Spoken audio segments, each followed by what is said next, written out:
Hey guys, welcome back to another video, and today I'm going to be showing you something a little bit different.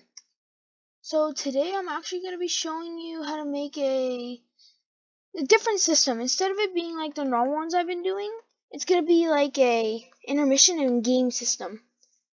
So right here I'll make a part. We'll call this one lobby. Then we'll clone it by pressing Ctrl D. Call this one game, and let's make it red.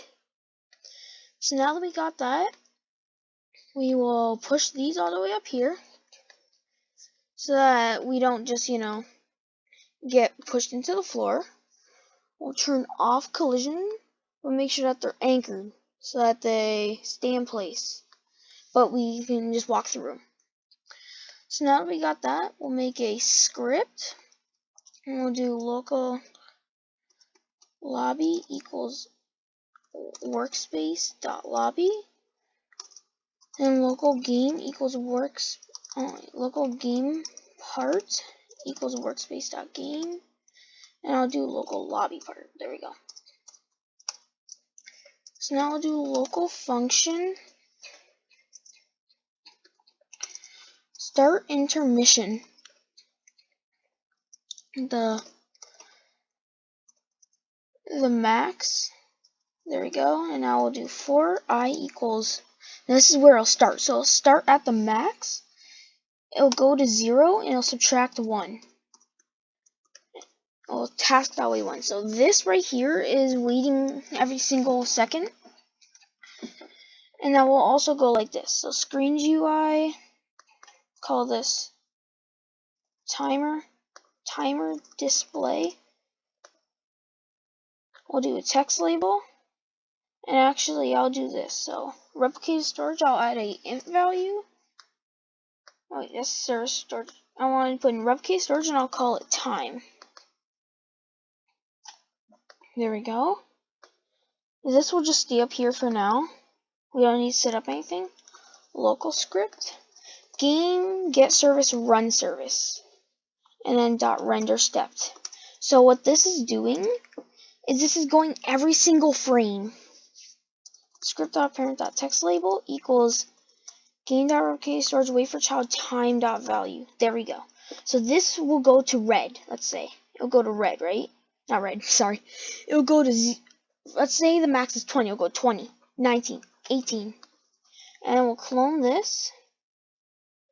And we'll do game, I'll call it game display, and then timer.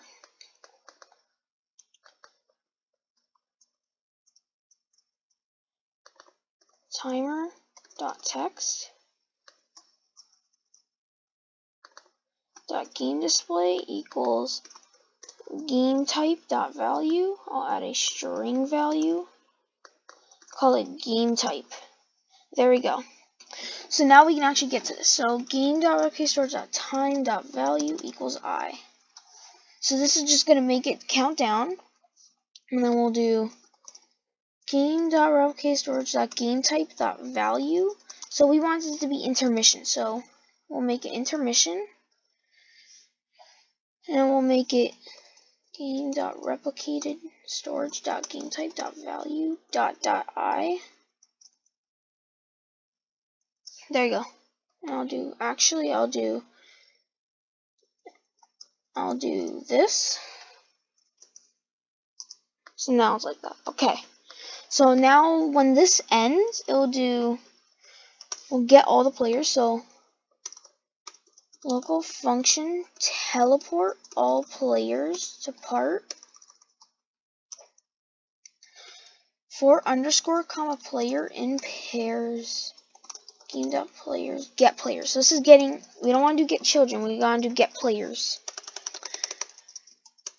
Because what this does is this gets every single player in case if we do get children, it might get the backpack or something. We don't want that. We just want players. And now we'll do player.character set primary part cframe to part.cframe. There we go. So now we'll do teleport all players to game part, and there we go. Now we'll do local function start game max, and we'll do game.repeatedStorage.gameType.value equals game for I equals max, and we just literally just repeat this. Game.time.value equals game.repeatedStorage.value I task.wait 1, and then teleport all players to the lobby part. So right here it's not too well, so I might first we're going to see if it works. So while true, do task.wait, so it waits, and we'll do start intermission, and just so that we can spawn here every time it starts, instead of doing it like that, we'll go like this. There we go. And now we'll just repeat. And then do start game. Now we need a max, so let's make each of it 20 seconds. There we go. Now this should be working if I'm correct. Yep. And actually, let's remove this. So it's just I. And we'll also print I, just so we know it's working. So now when we run the game, it should bring me straight to the live part, wait for the timer, and then bring me to the game. Let's see if it works out. So it doesn't look like there's any errors. Let me open up my output. Yep, there's no errors. It's actually printing from line 15, which is good. So I'll just delete this now. So now let's see. So it should teleport us straight to the intermission game part. Yep, it does. It waits for the game to start. And now while I'm doing this, I'll just let you guys know that if you like my content so far, like and subscribe. And I normally tell you guys around the middle or end of the video, so that you guys actually know if you like my content or not. So I don't just tell you at the beginning, you haven't even seen my content before, and I'm already telling you subscribe. Instead, I just like to wait.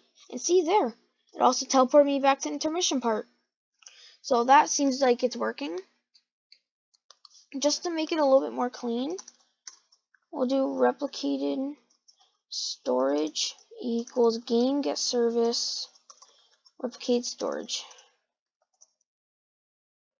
And now we'll just delete the game.replicate storage to replicate storage. There we go. And we'll do local time, comma game type equals replicated storage find first child time, comma replicated storage find first child game type. So what this is doing, and it's instead of us doing separate, we'll just do it in the same one where it finds time and it finds the game type. And now we can just completely delete that. And there we go. Now we have this. And now it should be working out. And you could do anything. So you can make the time 1 second to 5 milliseconds. It doesn't really matter.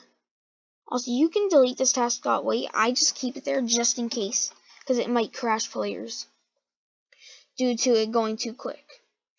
So now that we got that done, this should be the end of the video, but I'll just go cover a couple more things. If you want to make a map appear, you could just put this in replicated storage inside like a folder with the map name. And then you can do start intermission. So I'll just put this in comments because we're not actually doing it this video. We might do it the next video. So we'll do like local random map equals replicated storage dot maps, for example. Then we'll do get children, and we'll do math.random 1, hashtag replicated storage dot maps get children. So if you add that hashtag, that's pretty much going for it. Like it's exactly gonna get the amount of children inside the folder, and then we'll do random map dot parent equals workspace, and I'll also make this a global. And then if we go into here, for example, and now instead we can do lobby part equals random map dot lobby, and then we can do game part. We can delete this.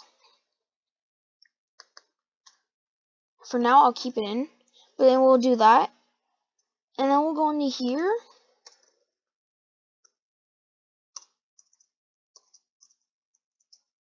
and then we'll do random map destroy. So hold on, I'll actually switch these around. Now this might not be working right now, so what we'll have to do is that we'll do this in the next video. I'm just showing you a little example. Random map equals nil, and then we'll do if random map does not equal nil, then, and there. That's just like a little example on what we would do, but we're not going to do that in this video. We'll do that in the next video that I'm going to be uploading tomorrow. Anyways, I hope you guys enjoyed, and this might help you guys on making your own game for, let's say, a racing game or anything like that. Anyways, hope you guys have a great day. I'll see you tomorrow, and like, subscribe. Bye. Easy.